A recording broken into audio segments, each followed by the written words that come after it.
sans plus tarder ginnaaw loolu dañuy daal ñëw si ki nga xam ne que moo di Madiambal Diagne moom itam ñibbi na këram ginnaaw bu nga déglu exactement si kanamu yoon ak wàllu yoonal sa convocation foofu saanu que cybersécurité jëm si kàddu yi nga xam ni itam yëkki na ko exactement sur son compte tweet que ni Adji Sarr su nekkee lii Ousmane Sonko la mu nekk ay kàddu yoo xam te amaana ni loolu entraîne exactement son audition par les services de cybercriminalité donc nag le patron du groupe Avenir Communication Madiambal Diagne ginnaaw ba nga ko daal di convoqué nag mu daal di yëkkati li nga xam ne que moo di ay kàddu suñu ndotteel que ki nga xam ne que moo di Madiambal nee na je n'aurais pas dû être convoqué on m'a fait perdre du temps maanaam kenn waru koon convoqué donc perdre exactement temps ñëwuloo ko foofu saanu li nga xam ne que moo di audition bi tamaana ni jaru ko woon concrètement donc ki nga xam ne que moo di Madiambal Diagne alors enfin naka daal di jàngate justement sa première réaction la sortie exactement de son audition que ni on n'aurait pas dû justement le convoquer, on lui a fait perdre exactement du temps.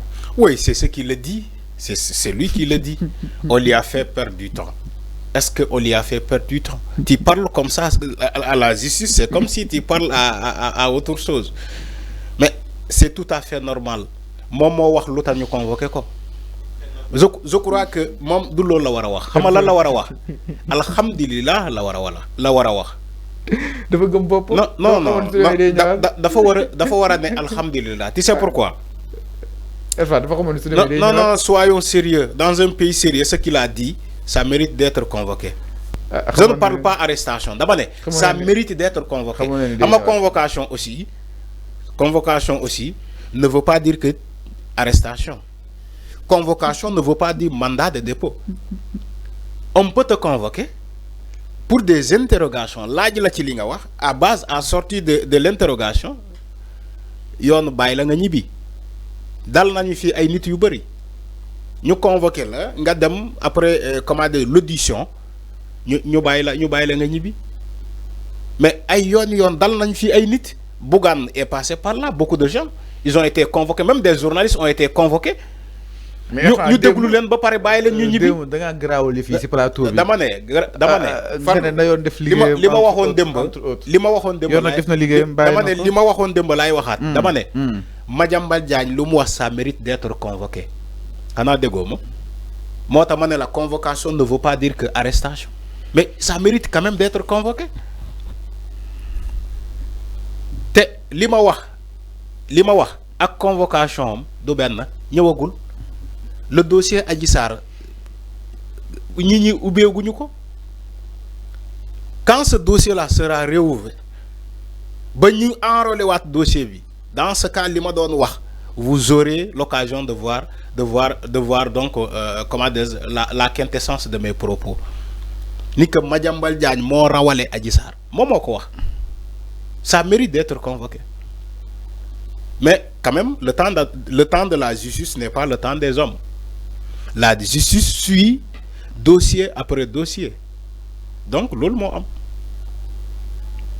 Alors, j'ai dit que Madiambal Diagne n'est pas ce journaliste-là. C'est un politicien. Non, c'est un politicien.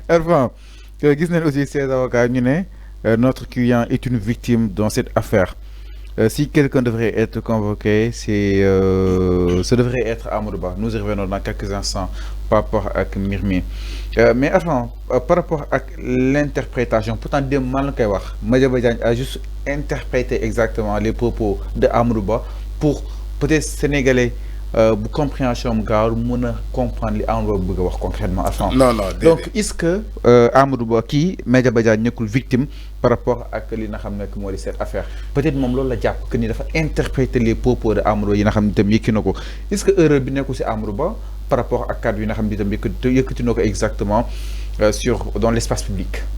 Oui, tu as bien dit les avocats de Madiambal Diagne qui l'ont dit. Tu as bien dit les avocats de Madiambal Diagne ñoo wax loolu. Mais avocat Madiambal Diagne bu ñu waxulee loolu lan la ñuy wax mais Fallou toi aussi avocat bi seetal client mais c'est lii la mën a wax. da nga mës a gis avocat bu wax ba dugal clientam da nga mës a gis avocat bi taxaw ci média mu ne sama client moo tooñ doo ko mës a gis man musuma ko gis Sénégal avocat bi taxaw di plaider dinaa non sama client moo tooñ.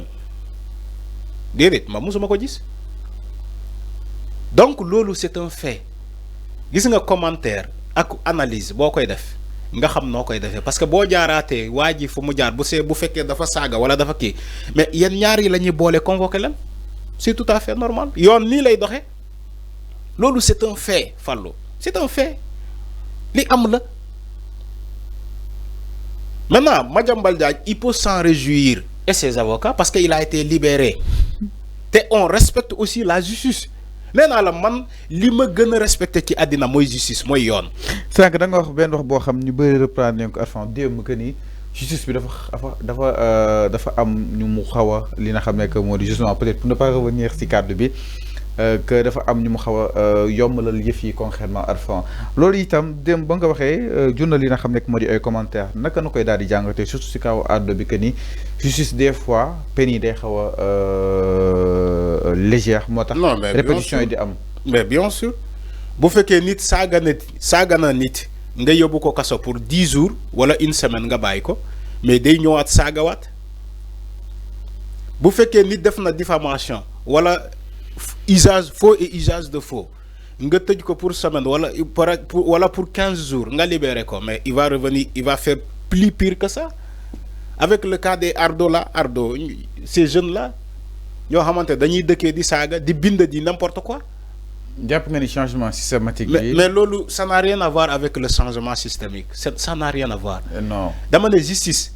c'est les mêmes textes qui sont là depuis 1960 les mêmes textes. non dañoo bëgg a changer système bi. dama ne c'est les mêmes personnes c'est les mêmes textes. donc man je ne vois pas pourquoi des personnes insultent des gens ñu tëj leen pour 5 jours wala une semaine wala 15 jours ñu libérer leen pourquoi. Après, vous allez me dire que oui, la justice a changé. La justice n'a pas changé. Parce que les textes n'ont pas changé. Parce que les personnes qui incarnent la justice n'ont pas changé. Maintenant, qu'est-ce qui a changé?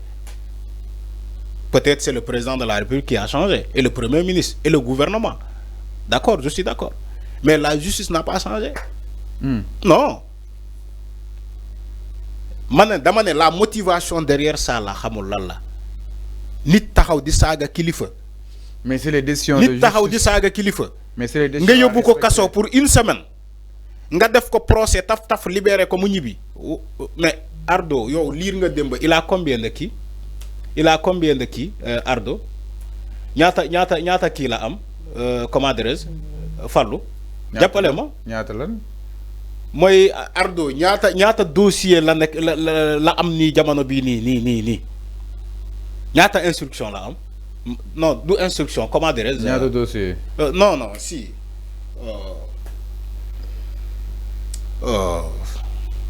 Fallou jàppale ma parce que sa xarit la bëggoo wax.